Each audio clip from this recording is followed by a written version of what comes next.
Everyone in the village of Ileowu knew her name, Moreni.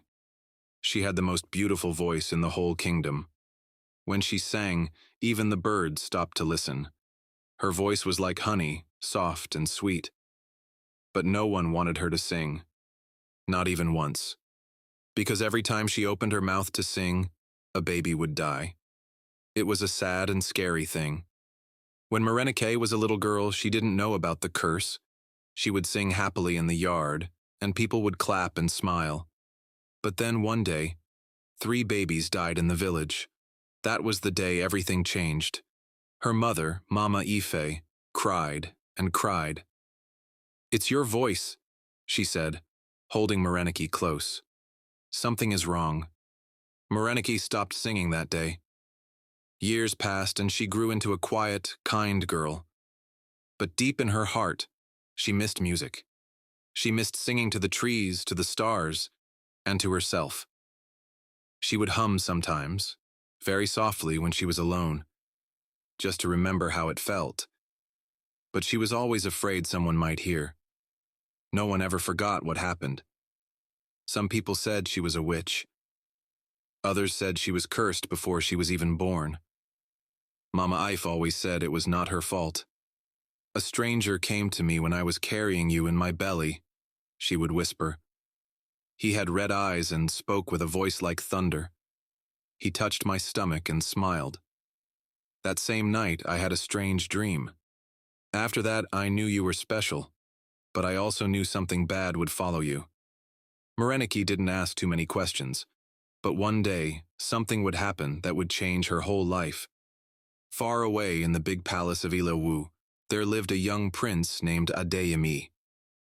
Prince Adeyemi was not like other princes. He didn't care much about gold or big feasts. What he loved the most in the whole world was music. Every morning, he woke up to the sound of drums and flutes. Every night, he asked the palace singers to play songs that helped him sleep. Music made his heart happy. But one day, the singers all got sick. Their voices were gone. The drums were silent. The flutes were quiet. The palace felt cold without music. Prince Adeyemi couldn't sleep. He couldn't eat. His heart felt empty. "I need music," he said to his father, King Alaba. "Without it, I feel like I am dying inside." The king looked at his son and sighed. "There is someone," he said slowly, "but she is dangerous." Prince Adeyemi sat up straight. "Who?" The king turned to the window and spoke softly. "Her name is Moreni. Her voice is sweeter than any song you have ever heard. But her voice carries death. Every time she sings, a baby dies." The prince's eyes grew wide. "How can that be?" "No one knows," the king said. "Some say she was cursed before she was born. Some say she's a child of sorrow. But one thing is sure. Her voice is both a blessing and a curse." Prince Adeyemi stood up. "I want to meet her." The king frowned. "It is too risky." But the prince had already made up his mind. He would find this girl with the voice that brought tears. And maybe, just maybe, he could help her. The next morning, Prince Adeyemi dressed in simple clothes. He did not wear his crown or his fine shoes. He wanted no one to know he was the prince. He took only his friend and guard, Tunde, who knew how to keep secrets. "We're going to find Moreni," the prince said. "But we must be careful." They left the palace on horseback and rode through small villages, asking questions in soft voices. "Do you know where the girl with the sweet voice lives?" Prince Adeyemi would ask. Most people looked afraid. Some walked away without speaking. Others whispered, "She lives at the edge of the forest, in the quiet house." After 2 days, they found it. A small mud house hidden behind tall trees. It had no colors, no flowers, and no sounds. Everything was quiet. Not even birds sang near the house. It felt like the trees themselves were holding their breath. "This must be the place," Tunde said. Prince Adeyemi walked to the door and knocked gently. No answer. He knocked again. Still, no answer. He was about to turn away when the door slowly creaked open. A girl stood there. Her eyes were soft and sad, like the sky before rain. Her name didn't need to be said. He knew at once. This was Moreni. "Who are you?" she asked in a small voice. "I'm Adeyemi," he said, bowing his head. "I came to hear your song." Moreni's eyes widened with fear. "No," she said quickly. "I don't sing. I must never sing again." "But why?" he asked, even though he already knew. "Because when I sing, a child dies." For a moment, they both stood in silence. The wind blew softly. The trees swayed. And in that quiet moment, Prince Adeyemi made a promise to himself. He would help her break the curse no matter what it cost. Moreni did not trust visitors, especially not young men with bright eyes and soft voices. She had lived in fear for too long. The last time she had tried to sing, 3 babies had died before nightfall. People cried. Some threw stones at her mother's house. That was when she and her mother moved to the edge of the forest, where no one would find them. Now a stranger stood at her door, asking her to sing. "No," she said again, her voice trembling. "I can't sing. You don't understand." Prince Adeyemi looked into her eyes and spoke gently. "I do understand. I know about the babies. I know you are cursed. But I also know it is not your fault. I came because I want to help." Moreni looked away. She wanted to believe him, but how could she? Many people had promised to help before. They only ended up afraid, just like everyone else. "You should go," she whispered. "You are not safe here." But Adeyemi did not move. "Then let me stay for a while," he said. "I won't ask you to sing, I just want to talk. Maybe we can be friends." That word, friend, touched something inside Moreni. She hadn't had a friend in years. Her days were spent in silence, her nights in tears. Slowly she opened the door a little wider. "Only for a short time," she said. He smiled. "That's enough." Inside the quiet house there were only a few things: a mat, a small clay pot, and a wooden stool. But to Adeyemi, it felt like a treasure cave. He sat on the floor while Moreni watched him carefully, and for the first time in many years, she allowed someone into her world. As the sun began to set, Prince Adeyemi and Moreni sat outside the quiet house. The sky turned orange, and the trees whispered in the breeze. Adeyemi asked gently, "Do you know how the curse began?" Moreni looked down at her hands. "My mother told me everything," she said. "It started before I was born." She began to speak slowly, her voice like a soft drum beat. "Mama was pregnant with me when it happened. One day a stranger came to her door. She had never seen him before. He wore a long black cloth and had eyes as red as fire. He didn't knock. He just walked in." Adeyemi leaned closer, listening carefully. Mama said he smiled, but it was not a nice smile. He asked for water. She gave it to him. Then he touched her stomach and said, "Your child will sing sweet songs, but with each song sorrow will follow." Then he left, just like that, vanished into thin air. Adeyemi's heart beat faster. "That sounds like a dark spirit." Moreni nodded. The next night Mama had a strange dream. A baby was crying in her arms, and every time she sang to calm it, the baby disappeared. When I was born, I didn't cry. But when I made my first sound, it was a note, not a cry. And that same day, a baby in the village died. Adeyemi looked at her, feeling both fear and wonder. "You've carried this pain for so long." Tears filled Moreni's eyes. "I just want to sing without hurting anyone. I want to be free." Adeyemi placed his hand on hers. "We will find a way. I promise." And in that quiet forest under the fading light, a promise was made that would change their lives forever. The next morning, Moreni and Prince Adeyemi sat near the stream behind her house. Birds flew above them, but still, none sang. "There must be someone who knows how to break a curse," Adeyemi said. "Maybe a babalawo or a seer." Moreni shook her head. "We've tried before. They were all afraid. One even ran away when I opened my mouth." Just then, her mother stepped out of the house, carrying a small basket of yams. She saw them talking and walked over. "There is one person you have not gone to," she said softly. "Who?" Moreni asked. Mama Ife looked around, then whispered, "Iya Agba, the old woman of the hills. She lives far away, but they say she speaks to the spirits. People say she's older than the trees." "Why haven't we gone to her before?" Adeyemi asked. "She doesn't see many people," she replied. "And the journey is hard. The hills are full of wild animals and thick forests. But if anyone can help you, it is Ya Agba." Moreni looked at Adeyemi, her heart pounding.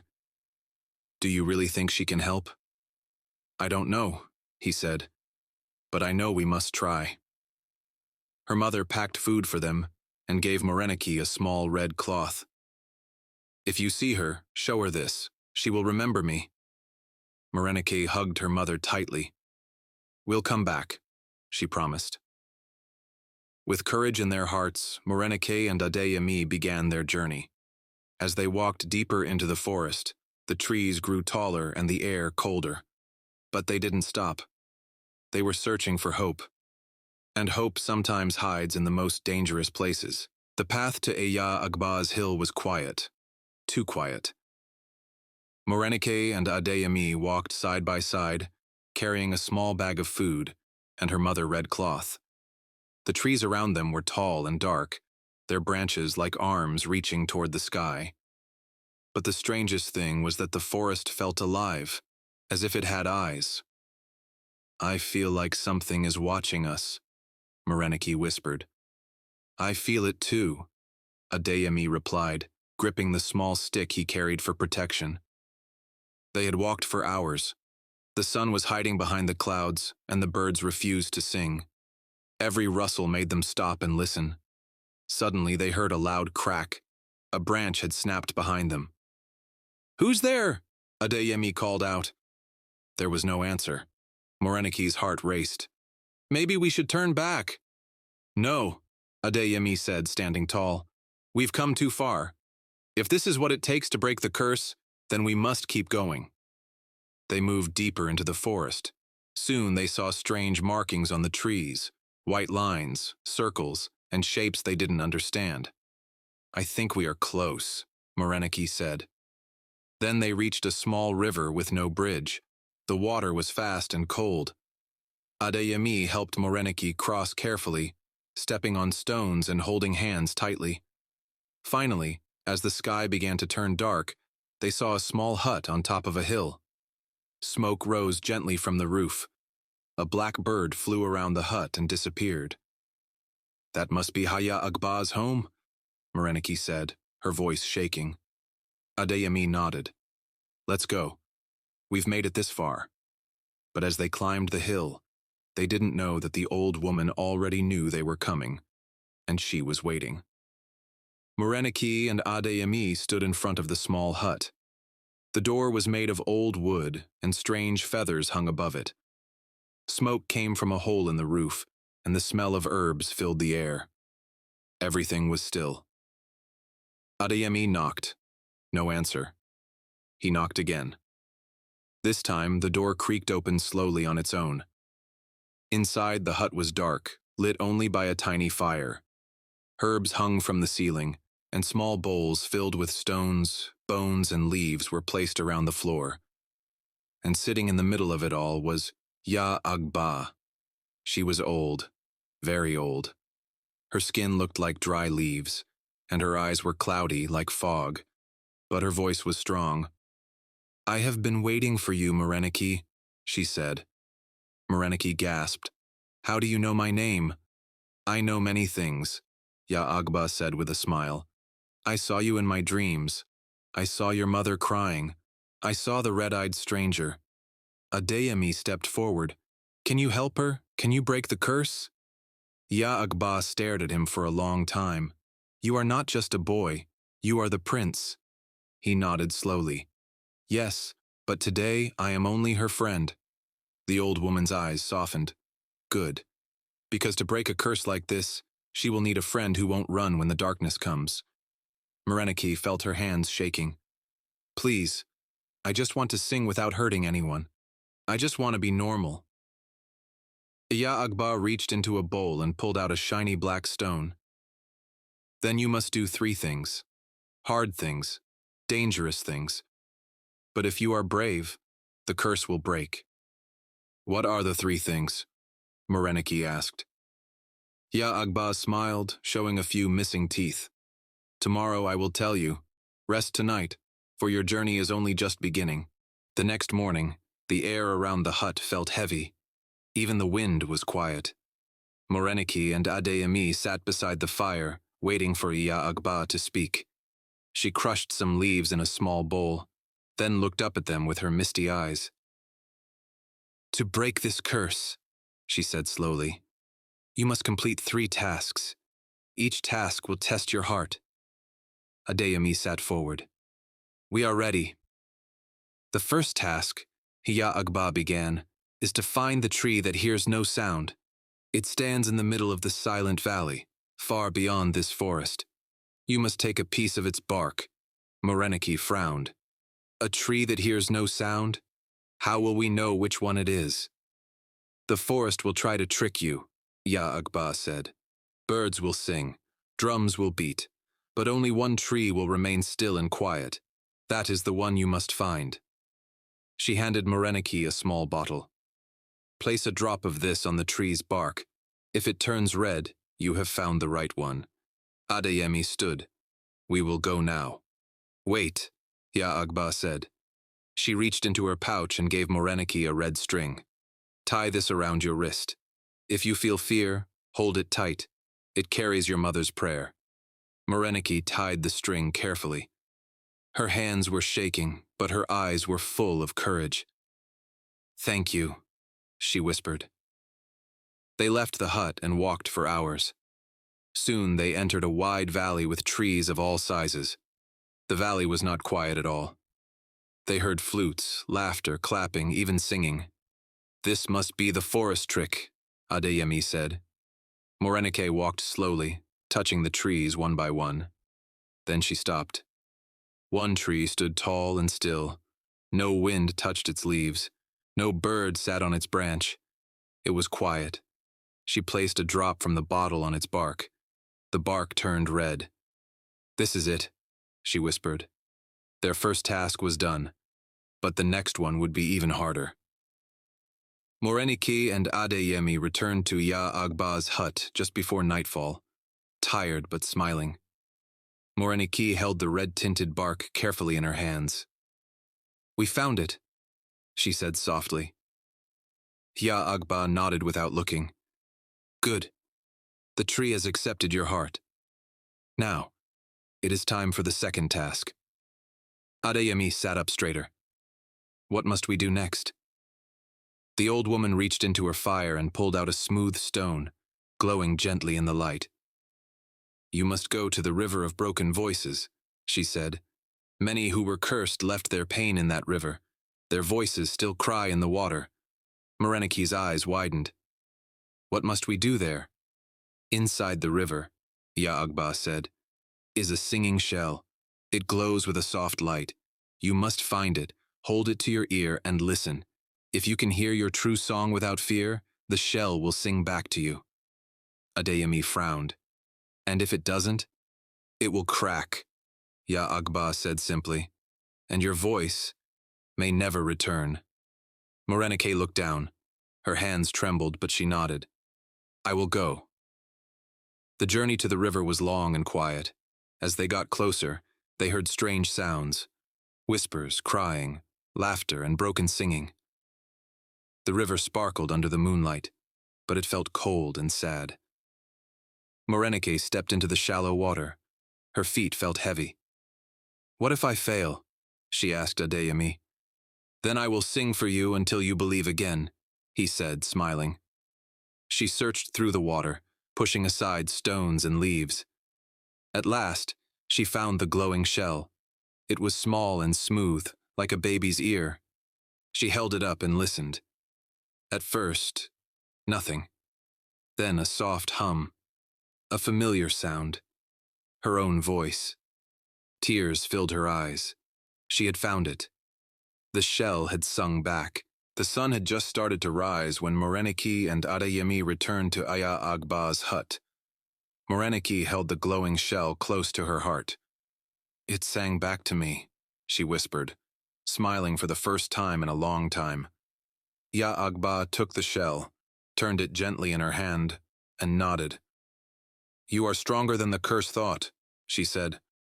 Now, the final task waits. Adeyemi leaned forward. What is it? The old woman looked into Moreni's eyes. You must sing, not in hiding, not in fear. You must sing in the village square where the people can hear you. Moreni's smile faded. But what if a baby dies? You must trust your voice now, Ya Agba said. If you sing from the heart, not from fear, not even the curse can touch you. Moreni looked at Adeyemi. I don't know if I can do it. He took her hand. I'll be right beside you. Later that day, they returned to the village for the first time in years. People stopped and stared. Some whispered, some pointed. Mothers held their babies tighter. Is that her? Someone asked. She's the cursed one, another said. Moreni felt her heart beating too fast, but Adeyemi stepped forward. This is Moreni, he said loudly. She is not evil. She is not a witch. She is a girl with a beautiful voice. Then he looked at her. Sing. Moreni closed her eyes. Her hands were shaking. But she remembered the red string, the singing shell, and Adeyemi's promise. She opened her mouth and sang. The song floated into the sky like a bird. It was sweet, software, full of love and light. The village held its breath. Minutes passed. Then a mother holding her baby shouted, She's fine. My baby is fine. Another mother cried, Mine too. One by one, cheers filled the air. For the first time in her life, Moreni sang, and no baby died. Tears rolled down Moreni's cheeks as the people clapped and cheered. Some villagers still watched from a distance, unsure and afraid, but most of them stepped closer, smiling and nodding. Children danced. Mothers hugged their babies tightly, now filled with relief.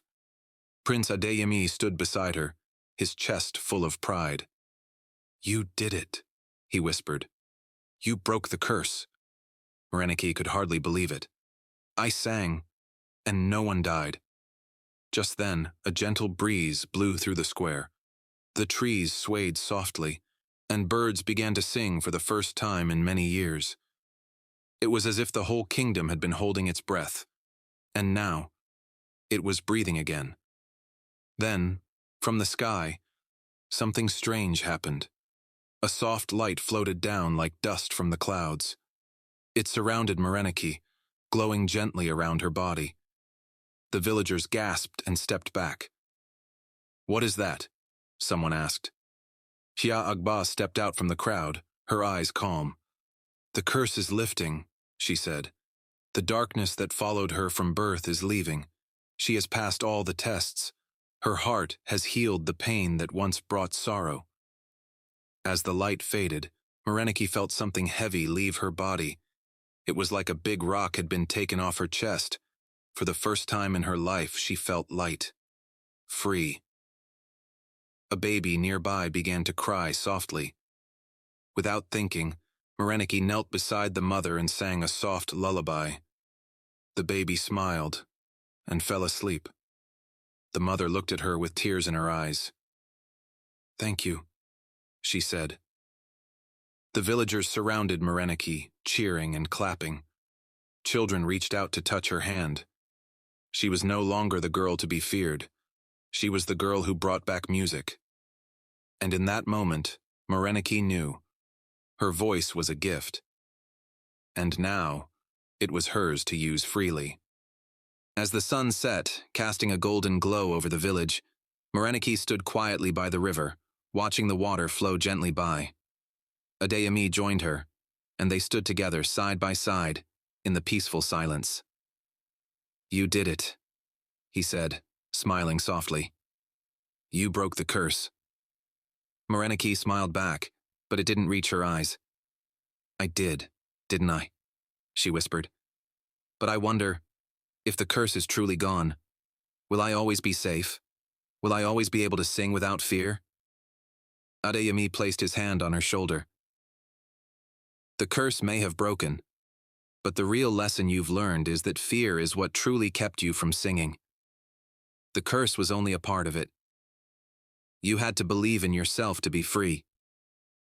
She looked at him, her eyes filled with uncertainty. "But what if I fail again?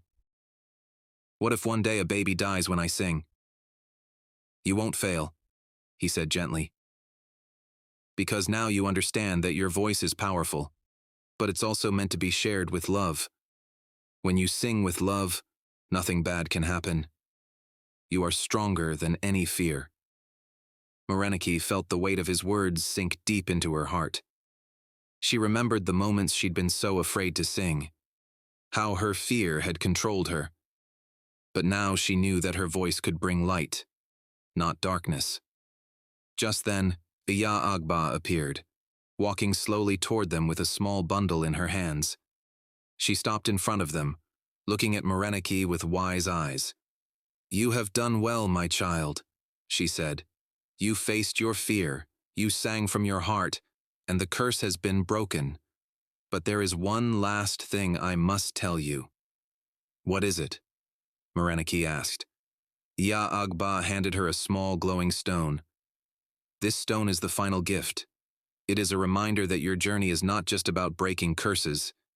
It's about understanding yourself. You will face challenges ahead, but you will always have the strength to overcome them. Just remember that love, not fear, is the true magic that guides us." Moreni took the stone and felt a warmth spread through her chest. She smiled. "Thank you." As the stars began to twinkle in the night sky, Moreni realized that her true voice, her true power, was not something that could be cursed or taken away. It was always hers. And from that day on, she sang, not to prove her worth, but to share the love and hope that had always lived within her. And in the village, music was heard again, filling the hearts of all who listened with peace, joy, and the warmth of a song that never died. Days passed, and the village was alive with music. Moreni sang every day, and with each note she grew stronger. The fear that once held her captive was now a distant memory, replaced by a deep, peaceful confidence. Her voice no longer carried the weight of the curse. It now carried hope, love, and joy. One morning, the village gathered for a celebration. It was the first time in many years that the whole village was free of fear. People laughed and danced, children ran through the fields, and the air was filled with the sweet sound of songs. Moreni stood in the middle of the square, her heart full as she watched the people around her. Prince Adeyemi stood beside her, smiling with pride. "You've changed everything," he said softly. "You've shown everyone that even the darkest curse can be broken by love." She nodded, feeling the truth of his words in her heart. "It wasn't just me," she said, looking at the people around her. "It was all of us. We all had to believe in something good. We had to trust each other." As the evening sun began to set, Aya Agba appeared, walking slowly toward Moreni with a small bundle in her hands. She looked even older now, but her eyes sparkled with the same wisdom as before. "You have become who you were always meant to be," she said, her voice full of warmth. "You have learned the most important lesson. Love and fear cannot live in the same heart. Only love can break the darkness." Moreni smiled. "Thank you, Hiya Agba. I couldn't have done it without you." The old woman nodded, then handed her a small silver necklace with a charm shaped like a bird in flight. "This is for you," she said. "It will remind you that your voice is not just for you. It is for the world. Your song is meant to be shared with all." Moreni took the necklace, feeling a rush of gratitude. She placed it around her neck, and the charm felt warm against her skin. That night, as the stars shone brightly above, Moreni stood at the center of the village once again, this time not in fear, but in full confidence. She raised her voice, and as she sang, the villagers gathered around her, their hearts lifted by the sound. Her song was no longer just a way to break a curse. It was a way to heal, to bring people together, and to create a future filled with love and hope. And with each note, Moreni knew that the power of her voice would never be taken away again. It was hers, to keep forever. The village had never been so full of joy. Every day the air was filled with laughter and the sound of songs. The children played in the fields, the elders told stories, and the trees whispered with the wind. Life had returned to the village, not just in the way it had been before, but in a way that was brighter and fuller, like a new beginning. Moreni stood at the edge of the village, her eyes gazing at the horizon. The sun was setting, painting the sky with shades of pink and gold. Beside her stood Adeyemi, his hand resting gently on her shoulder. "You've done more than break a curse," he said, his voice soft but full of admiration. "You've given the world a gift, the gift of hope." She smiled, but there was something new in her heart. It was a sense of peace, a deep understanding that she had found her place in the world. "I didn't just break the curse," she replied. "I found my voice. I found the strength to sing with love, not fear." Adeyemi looked at her with a gentle smile. "And now, you will sing for the future, for everyone who needs to hear your song." As they stood there together, a soft breeze blew, and Moreni closed her eyes, taking a deep breath. She had learned so much: how to let go of fear, how to trust in herself, and most of all, how to let love guide her. From that moment on, she knew that her voice would never again be something to fear. It would always be a tool for good, for healing, and for bringing people together. And so, as the village continued to sing and dance, and as the stars watched over them from above, Moreni raised her voice one more time, not because she had to, but because she wanted to. She sang for herself. She sang for the people she loved. She sang for the world. And this time, the music was not just a gift. It was a promise that love would always conquer fear. And with that, the village rejoiced, knowing that the curse was truly broken, and Moreni's voice would echo through the land for generations to come, forever a reminder of the power of love, hope, and the courage to sing. Dear viewers, what lessons did you take away from this dramatic tale? We'd like to know your thoughts in the comments section below. If you enjoyed this story, give it a thumbs up, hit that subscribe button, and share with family and friends. Stay blessed.